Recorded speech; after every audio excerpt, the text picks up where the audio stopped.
Hello and welcome to the Aeneid Lines 198 to 206 in this section that I like to call Aeneas Speaks Again. Having just survived a brutal storm sent by Aeolus on Juno's request, Aeneas and his crew have landed on the shores of Carthage. He has to raise his crew's morale. This speech is the second time that Aeneas actually speaks in the Aeneid. We can recall that the first was sort of just him yelling that he wished he had died earlier during the war, a glorious death.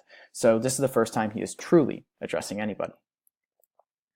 O soci neque enim ignare sumus ante malorum, o passi gravora dabut deis quoque finem. O comrades, for we are not ignorant to or of evil before. There's an implied woes here. O you all, with the implied woes, having suffered more grave evils with an implied mala, a god will grant an end to these things also. And this is pretty straightforward. There's not too much going on. This one's much more busy. Vos et scalium rabium pentusque sonatis accessit scopulus, vos et Cyclopia saxa experte revocatanimos maestumque timorum mitite, forsan et haecolim meni misu vabit. Let's dive right in. You all have even, this is instead of translating these et as both and, this is actually a syncopated form of etiam. You all have even approached the rage of Scylla and the deeply roaring rocks. And you all have, you can use the etiam again, even experienced the rocks of the Cyclops. This is a little curious because Aeneid and his crew have done neither of these. These are stories from the Odyssey, and as we know, Aeneid, Virgil loves to take from the Odyssey. This is no different.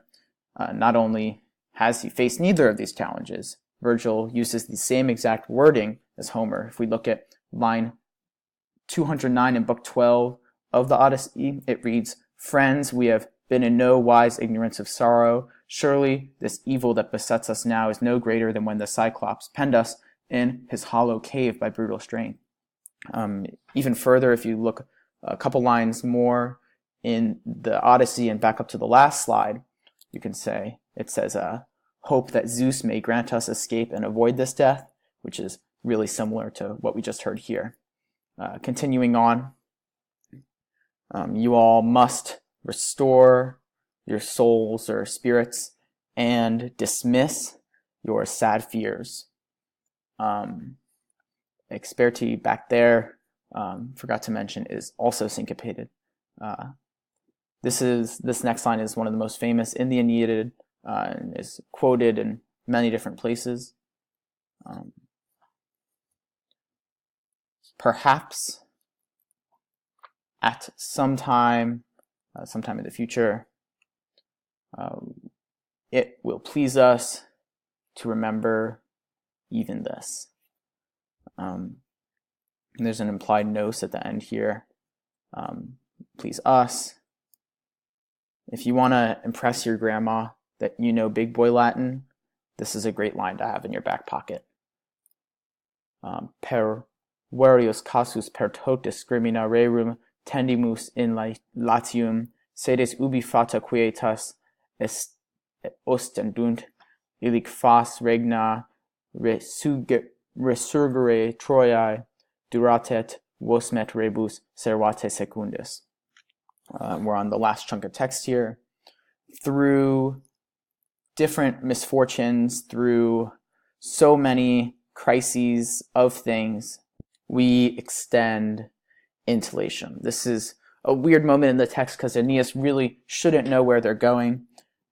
This is an example of prolepses, which is a rhetoric tool presenting something before it actually exists.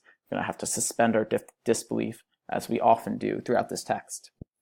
Continuing on, where the fates show calm seats. There, it is divine will. There's a fas est implied here for the reign of Troy to rise again. This is a tricky sentence that I had some trouble with. Regna is the poetic plural, and as I already said, there's the implied est and fas est. It's a little hard to piece together, so I hope you did well with that. Durate, y'all must endure, and save yourselves for more favorable things.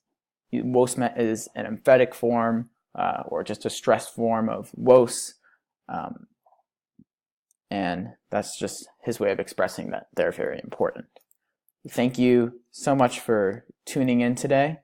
Here are some Cyclopses from our modern times.